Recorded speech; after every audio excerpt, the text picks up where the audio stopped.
Thanks, David.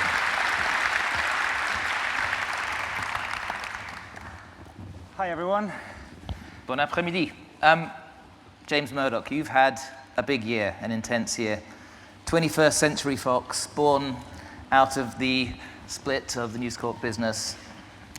Very, very wide-ranging, as we saw in the movie. What's the big mission in the new business? Well, first of all, I'd like to say thank you very much, David, for doing this. And also, thank you, everyone, for being here. It's really incredible to be at MIPCOM this week. I haven't actually been for a few years. And it's just such an incredibly sort of enervating reminder of just what an incredible marketplace this is and what an incredible industry. And to see the kind of diversity of creativity and commerce that you're all engaged in and that we're all here and part of is just, I find, hugely energizing and exciting. So thank you very much for having me. At 21st Century Fox, it's sort of strange because for us as a company, it's sort of, the journey started a little, some 30 years ago with the first acquisition of 20th Century Fox, the film studio, and then the creation of the Fox Network, the Sky businesses, Star TV, and so on and so forth. But it's also a business that is just a year old. And what we're seeking to do at 21st Century Fox is really take what we believe and what we aspire to be, one of the great sort of homes for creativity and homes for storytelling, and really take it forward for another many decades. And that's really, first and foremost, I think for us, it's about being a place where we can attract some of the best talent, where we can make an environment where people can do really the best work of their lives, and we can give them the opportunity to take risks that they might not be able to take elsewhere. And we don't always hit that mark, but that's what we're aspiring to do. And we're very, very proud to be able to work with all the people that we work with. But the journey really is only just beginning in this sort of super dynamic century that we're starting out. So it's a pretty big operation you're running. Cable, broadcast, film, pay TV, satellite, 6 continents, 1.5 billion subscribers a day. How do you personally manage your time? What are your personal priorities day by day? I think, the business at the end of the day is really a digital video business. And it's a business about storytelling, a business of ideas. But what's fascinating as we look forward at this business, and even currently, is that a lot of the barriers between the different lines of businesses that we may have, a lot of the business rules are kind of breaking down. So the challenges that we face from a commercial perspective in one part of the world versus another are often very similar. The challenges that we face in terms of strategy, in terms of how we think about our customers and how they're behaving and what they expect from us, are similar from place to place and from business to business. It's kind of interesting. We try to be a business where entrepreneurs can come and do work, a place where executives and creative talent are empowered to go and do things. So, I find myself probably prioritizing the emergencies, because I have to, but also really trying to spend as much time as I can with a variety of people and colleagues around the organization, be it from Bombay to Los Angeles, to really make sure that they have the confidence to go out and pursue the business's goals, tell the stories that they need to tell, and do it in an environment where there's really a strong culture of that risk-taking. So we spend a lot of time on culture. We spend a lot of time, I spend a lot of time just face-to-face with people and trying to, help them do better work and make them the sort of, the heroes that can go out and actually get the business done. So despite its scale, it's still, at its heart, I guess, a family business. You are COO, your dad is chairman and CEO, your brother Lachlan is co-chairman, Chase Carey is president and COO. How does that work in practice? It's a pretty straightforward. I mean, we have a normal, a normal relationship as colleagues. I mean, Chase and I on the 21st Century Fox side really, have been working together. Other than a short stint when he was away, we've been working together since the late 90s, and in various capacities. And essentially, we just try to look after the business. I don't think there's any magic to it. I think when you have a strong team, and we have a very strong team of colleagues around us, we're able to really rely on them. We try to have a very collaborative culture. Sometimes we're less collaborative than we should be, sometimes more. But in any large organization where we're managing people, and particularly where we're managing in a business that's a creative business, it can be, you have to aspire, I think, to something really, really great, and then you try to organize yourself to get there. But hopefully you never get there, because by the time you get close, you're moving it further out. But in terms of management structure, we actually we're a very lean business. We have a very flat structure at the top, and we really like to have our operating companies, the companies we're invested in, really empowered and largely independent to be able to go and pursue, the stuff that they know best how to pursue for their brands, for their customers, for their colleagues. So without this sounding like a therapy question, when did you last call your dad? 2 days ago. 2 days ago. We all work very closely together. We speak all the time, but we're always sort of crisscrossing around the world, so it's mostly on the phone. Okay. And we're going to talk about the future of the industry, but a company like 21st Century Fox can't go through a weekend without news of what's happening now, and the big news that's being reported this week is the Shine Endemol Core Media joint venture. Why? Well, unfortunately, it was reported like a few weeks ago, and we weren't quite ready. So, but we announced finally the merger. Look, I think it's very straightforward. It's something we're very excited about. Shine, has been a member of a part of our business and a member of the family for a few years now. It's an incredible business that we're enormously excited about and fond of. My sister founded the business and ran it for many years. And we really think it's done, and the Shine folks, and I hope some of you came today, have done some really tremendous work around the world, from Australia to the US and the UK, Scandinavia, et cetera. But we also felt that the opportunity to create something that was really the global leader in terms of scale by merging with Endemol and Core was something that shouldn't be passed up, and that for everyone in both companies, we really wanted to create something, and we do want to create something there that can be a larger platform for them, a larger canvas, if you will, and a place where they can really do some incredible work. So, this is a business, generally speaking, that can benefit from scale, that can benefit from that breadth and diversity of creativity that you can create. And we really think that Shine and Endemol coming together is a very attractive opportunity of that sort, and we're excited about its future growth, enormously so. So between them, I think they currently have about 600 different formats. Correct me if I'm wrong. At what stage does a company become too big to be nimble and creative?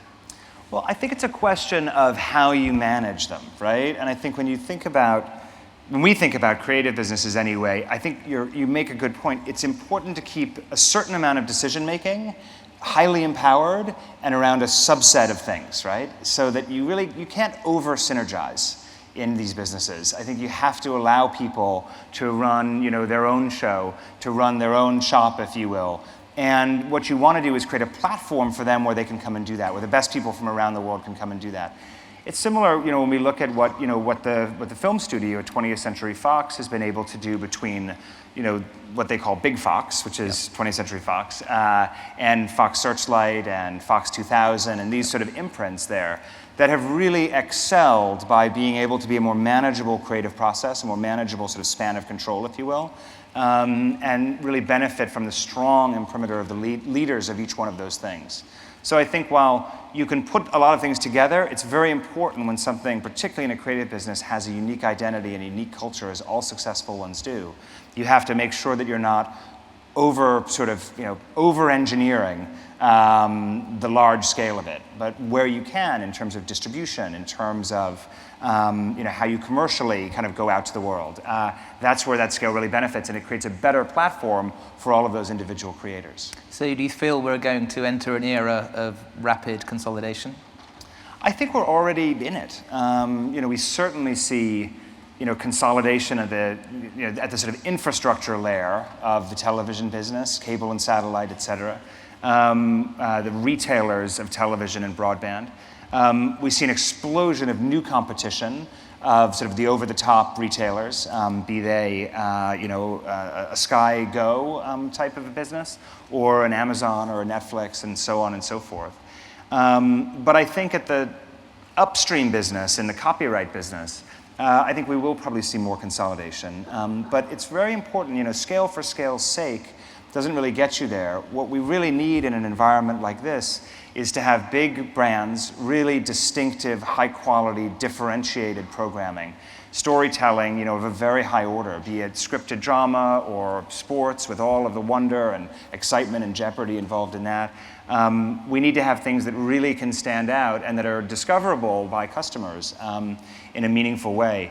I think that's really where this is going. So I see, I think there are some people will seek to invest a lot more in programming and will continue to, because really that's where ultimately the value is. It's in that copyright, in that story. That's ultimately what customers are paying for, what they're tuning in for, and it's what we have to continue to get better at and bigger at. Talking about scale, we thought over the summer that we were going to get a huge media conglomerate. So in June, there was a bid for Time Warner, reported at 80 billion cash and stock, and that was rejected, and then Goldman Sachs got involved, and there was a suggestion it would be rebid, and then finally, I think in August, you withdrew the bid. This could be a TV format. Well, without commenting on the play-by-play, I'm not sure I agree, but look, it was an opportunity at a moment in time where we thought, a combination could be very, very attractive for both companies, for whatever reason, the Time Warner board decided that they wanted to, that they have their own plan. I think they're coming out with their plan next week. But we really looked at it as an opportunity in time, and given the nature of these things, we don't want to get into things like hostile takeovers and all of that sort of stuff. And the doability of it, in a straightforward way, became challenged. So we decided that we're highly confident in our business and in our base plan. As it is, we're a good size. We don't see a lot of gaps.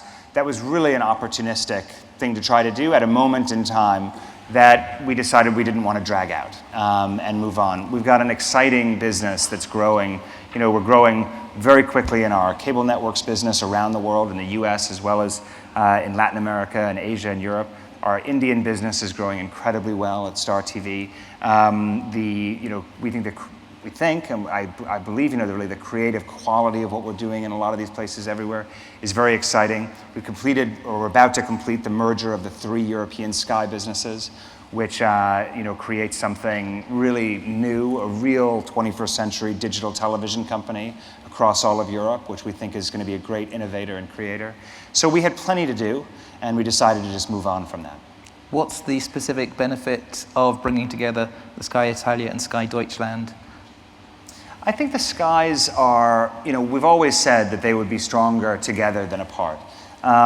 Each of them in their own way at different parts of their life cycle have done some incredible work. But we do believe that, even though the marketplaces, Germany, Italy, and the UK, are obviously different, and in very many ways, from a business rules point of view to customer taste, et cetera, there are a lot of common things that they do, and we think that the combined entity can be a faster and better innovator. We think that deploying technology, be it over-the-top services with our Sky Go business, to new customer premise equipment platforms, we think that there's just a huge opportunity to really accelerate the whole business. And also, as those businesses get much more into developing their own programming, over the years, the Skies have created some incredible television, some incredible storytelling. And we think at scale together we can do that and even larger and faster, and we want to. And I really think in Europe in particular there's a great opportunity for that sort of, these sort of studio businesses to really do more. Everywhere where we've invested in local programming and local creative partners, we've really succeeded. From Romanzo Criminale and Gomorrah in Italy in 1992 to what we started doing at Sky in Britain some years ago, and now has just become kind of a much bigger studio operation, to Sky Deutschland as well, which is a little bit later stage, or rather earlier stage in its development, but is starting to invest in drama as well, and actually we're co-producing things together between the Skies already. So it just makes a lot of sense for them to come together and have one kind of faster innovator. And even though people say that sometimes, there's two theories about whether or not scale large companies can innovate. A lot of evidence would say that with the right culture and the right structure, large companies can innovate very fast just because of the pooling of research and development, because of the scale that they can pour into experimentation, and candidly, the ability to take risks and get some things wrong that they might not have otherwise been able to take. Do you strive for a culture in 21st Century Fox where your teams can take risks and get things wrong? Yeah, I think you'd rather that they not exclusively get them wrong, but we 100% do. What's the last thing you got wrong? Oh boy, don't get me started. Just one example. Look, I think we learn lessons along the way. I tell you, I'm not struggling because I can't remember one. There's such a long list. As a company, we've definitely made investments that have been challenging, that have been harder for us to make good, or sometimes we're not able to make good. We've certainly had challenges, famously as a company with MySpace, right, which was a total write-off and a disaster. But what we try to do is create a culture where people understand that it's much better to try, right? It's much better to take the risk, to try and aim high, even if you get it wrong, than it is to not try at all. And I think it's so easy in all businesses, and particularly in these businesses, to say no to things. It's so easy to just play it safe.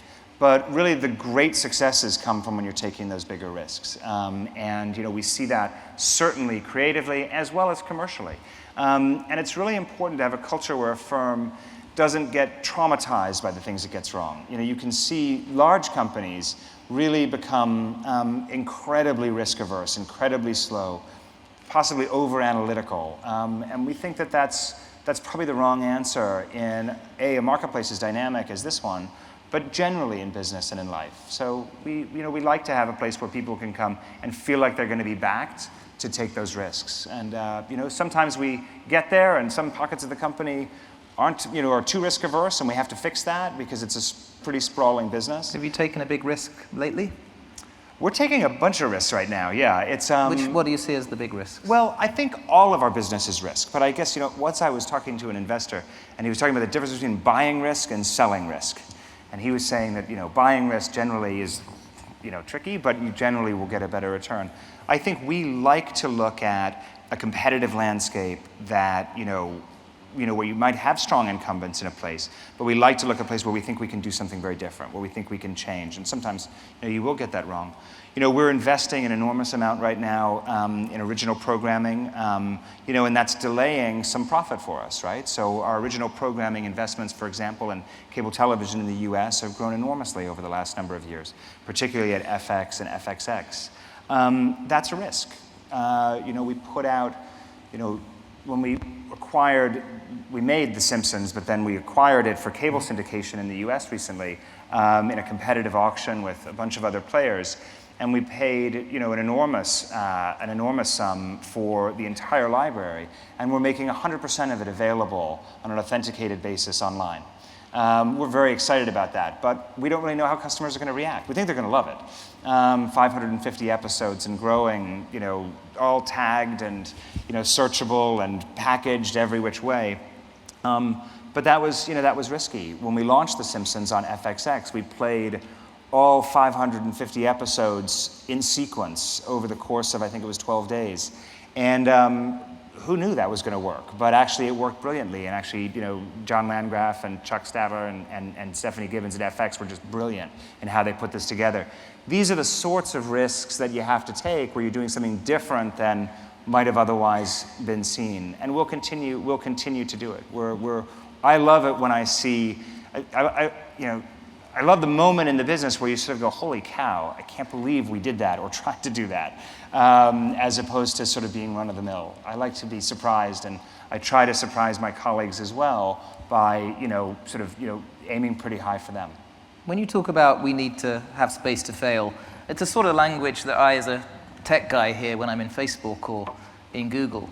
And I guess when there was these reports of big bids for other media companies in the summer, one thing that surprised me was that you were bidding for media companies, not technology companies.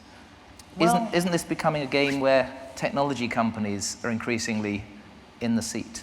I don't think so, actually. Look, we're in different businesses somewhat, and we work very closely with, with Facebook in particular, actually, on a lot of initiatives.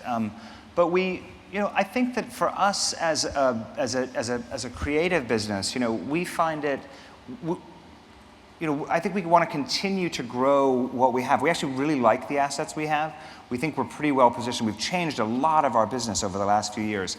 We try to create, and we've tried to create over the last few years, bigger things, fewer things, and I was discussing with David backstage, we try to think about, in success, what's a project that's fundamentally going to change our lives over 10 years, right? So, if we can, continue to innovate and continue to lead in India, where we're the #1 broadcaster today, over 10 years, that is going to change our lives. If Sky Europe can be as great as it can be, that is going to change our lives. These are the things that, we want to go and do.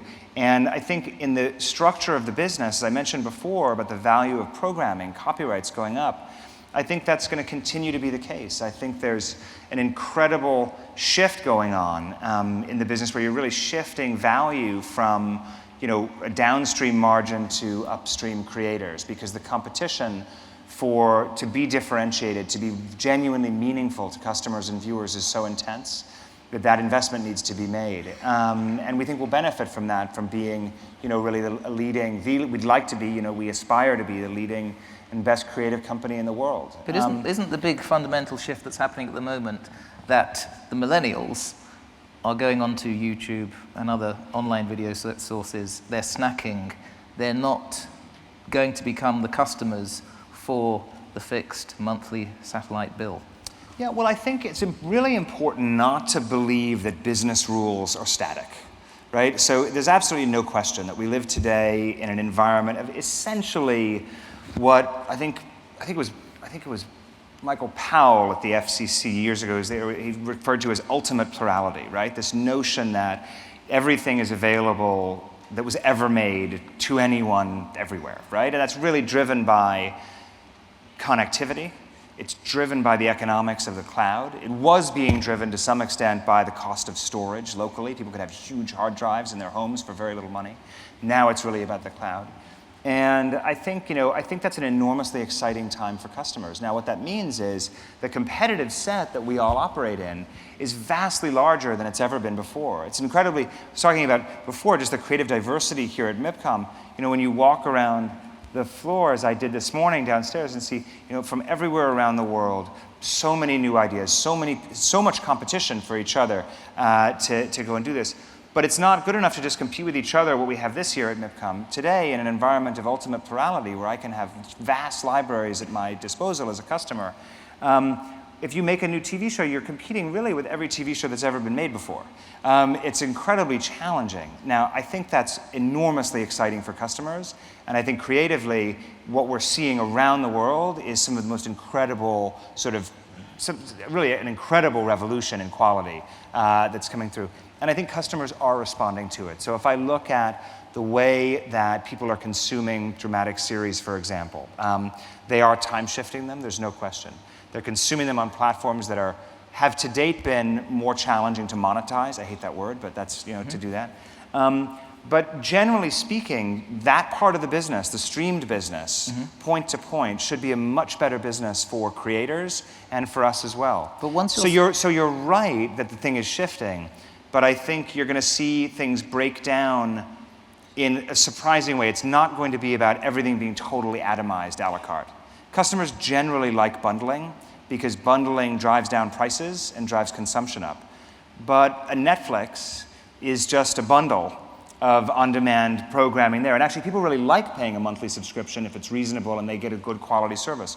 A Hulu Plus is like that. If I look at the Sky businesses, right, which have been providing TV Everywhere services on multiple platforms for a number of years. We started really in 2004, I think, distributing Sky to computer laptops, tablets. And that's been enormously popular, and it's why the Sky businesses have continued to grow, and amongst multiple demographics as well. So I think subscription pricing, people will bundle things in different ways for sure, and the stack will kind of get reordered. But I don't think it's as much to say, listen, there are these technology companies, YouTube's out there, subscription television is dead. I think subscription television is alive and kicking, but it's changing and it's being driven by a competitive dynamic that is, I think an enormous opportunity and pretty exciting. But while you're spending tens of millions of dollars on a high-quality drama series, the guy in the bedroom, the PewDiePies, are getting similar viewing figures. Yeah, look, I think what's really interesting, when you look at the diversity of programming that's out there, we were talking earlier about these unboxing videos and stuff. People will watch a lot of stuff.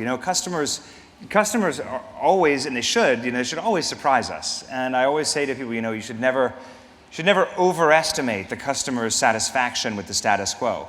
And the diversity that they can find online from GoPro or PewDiePie or whatever it is, right, is there and will occupy a large amount of time and consumption. But that said, we see new online video companies. We're an investor in one called Vice Media, and we're seeing millennials. We're a small investor. We're seeing millennials there, engaging in long-format news programming. We're seeing them engage in long-format, music and entertainment programming. It happens to be online.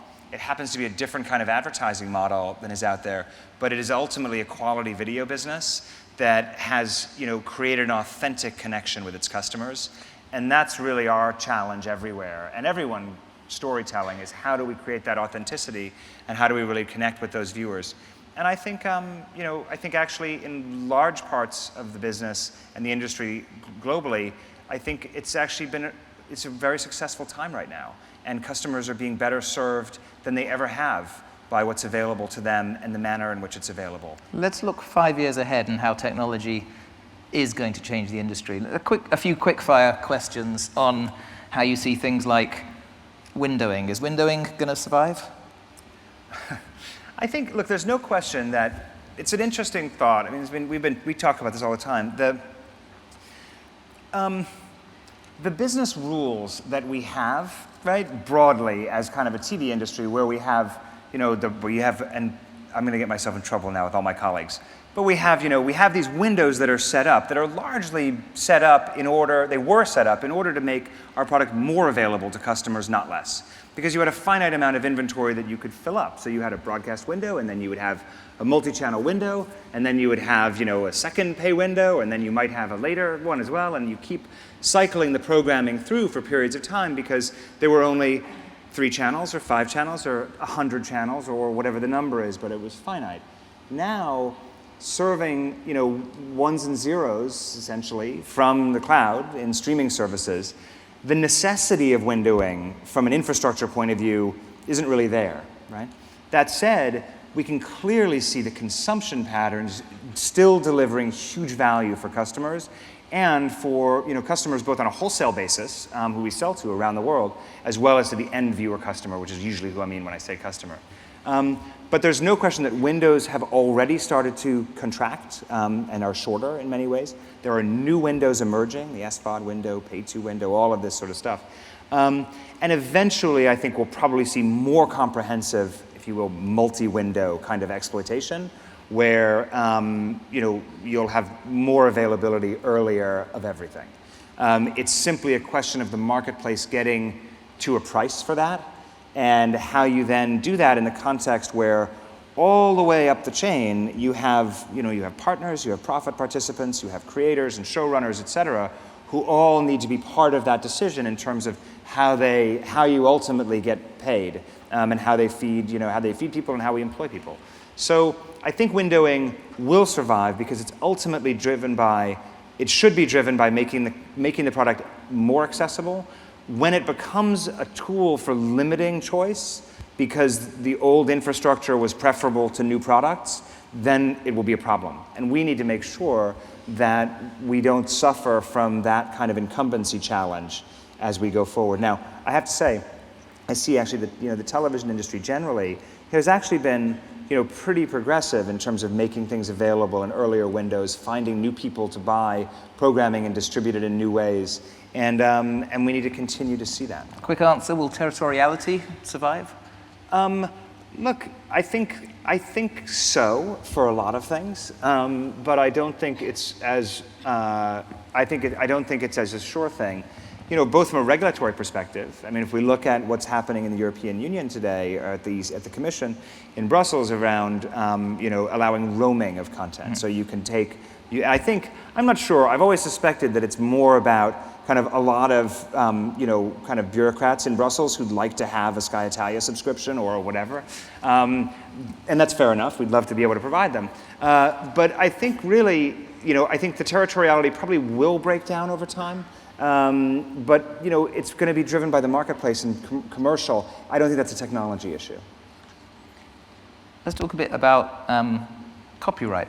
Now, Robert Thompson of News Corp called Google recently a platform for piracy, encouraging the spread of malicious networks, and Google responds that it's doing more than any other company almost to fight illegal online content. Who's right?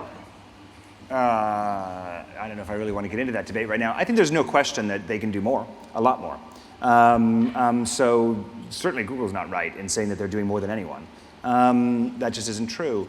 I think the real issue here in piracy is, you really have to, the problem with Google, but let's not personalize around, the problem with sort of search-driven kind of discovery out there is that once, if the content is there and it's illegal and you're just selling clicks, right, as an advertiser, as a big ad network, you have every incentive for all of that illegal programming to be there.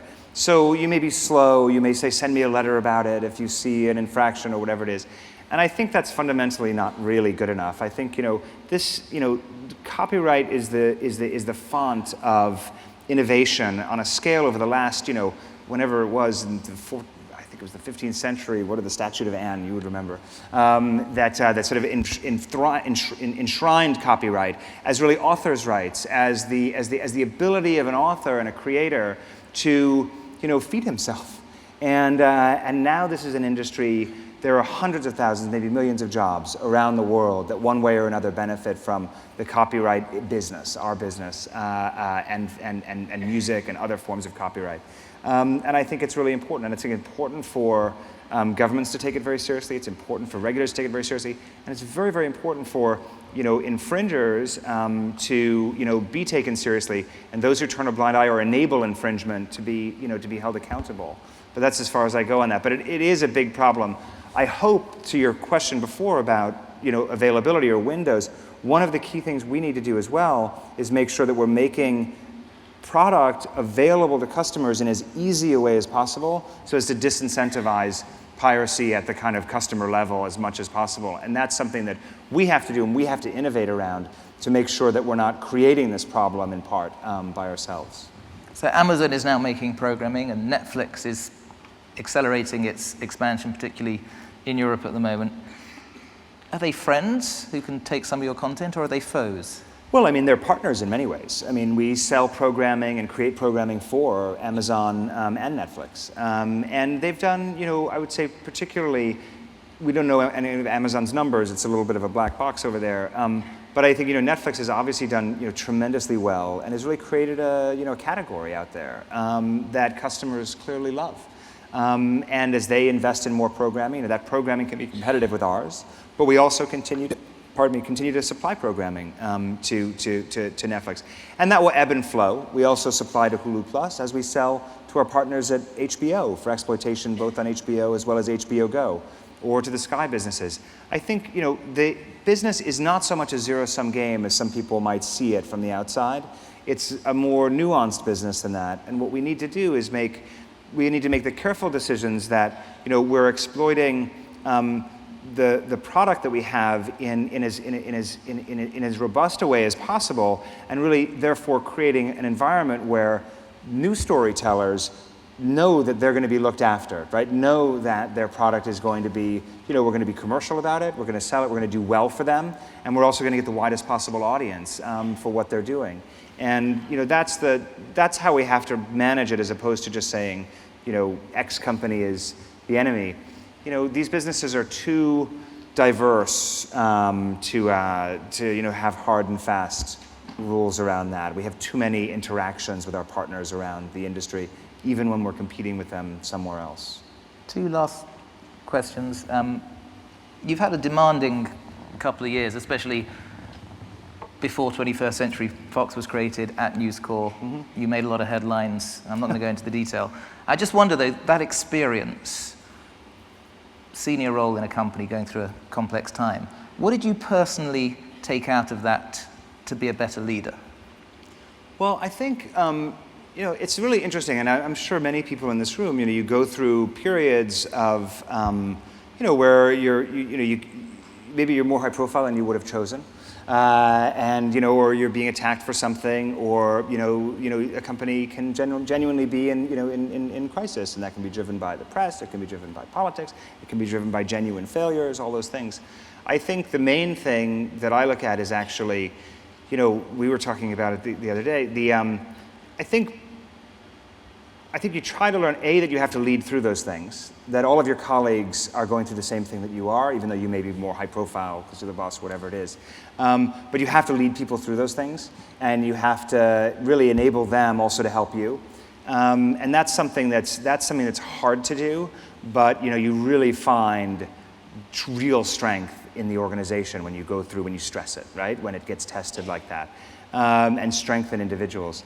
And I also think that, one quality that is, often underrated, I think, is just sheer perseverance, and knowing that you can get through things if you keep, I think it was Winston Churchill. It's a bad habit. It's a bad habit to get into, which I'm not into, of quoting Winston Churchill, but I'll do it, and I probably get it wrong. I think he said, when you're going through hell, keep moving. And I think that's really true. And perseverance is everything. We were talking earlier about this thing called the marshmallow test, where they put a marshmallow in front of, is it a 2-year-old or a 3-year-old, a tiny child, and they shut the door of the room, and they have video cameras, and they say if you eat the marshmallow, if you don't eat the marshmallow, you'll get another marshmallow when I come back in the room in 2 minutes or whatever it is, right? And then they shut the door, and the child contemplates the marshmallow, and the child might smell the marshmallow, a child might lick the marshmallow, try to take a tiny bite, some just eat it immediately. But the child that gets through it, it's one of the single best indicators of future success, is if the small child can leave the 2 marshmallows and not get through it. And actually, it was just in Wired magazine the other day, so everyone should buy your issue. But it's a really, I think it's true, and fundamentally it's about willpower, and it's about the strength of will and character, and will is everything. Last question. 5 years' time, which of the emerging technologies, we've got Oculus Rift, virtual reality, we've got new kinds of 3D, which of these technologies is going to make an impact on how people here are making and also consuming programming? Well, I think, I think from a standpoint of making and storytelling, I think it's enormously exciting, particularly some of these, we've seen the development in 3D at the very high end really being excellent. This Oculus Rift or virtual reality type thing, which obviously there's applications around gaming and things like that, but fundamentally, I think there's a class of storytelling that's benefiting from this technology, and the trajectory is towards immersion, right? The trajectory is toward entertainments that are indistinguishable from reality at some point, and I see that very clearly, that we're on that path. It will not be appropriate for every kind of storytelling. It will not be appropriate for every type of use case, on a tablet or on your phone or whatever it is. But for certain types of storytelling, it will really it will be the most extraordinary canvas. And I think those sorts of entertainments are clearly, we can now visibly see how do you get there, and it's not science fiction. And then the other trend is about connectivity. It's what we talked about before, and connectivity around the world. And that really means that ultimate plurality will arrive. And when that arrives, it means that we have to rethink competition law in these areas. We have to think about how we manage sort of windows and all those sorts of things, what the business rules are around our whole kind of industry. These are business rules that, generally speaking, were created with a lot of innovation, but not that much, in kind of the 70s and 80s around a technical infrastructure to deliver programming, because that was the best way to do it. We need to be pace setters, and we can be pace setters in terms of defining the business rules that are going to result in both the best products for our customers and the greatest storytelling, as well as be the best business for us. And that's that's our aspiration and our challenge. Ladies and gentlemen, please can we thank James Murdoch. Nice. Thank you very much. Very good of you to have me.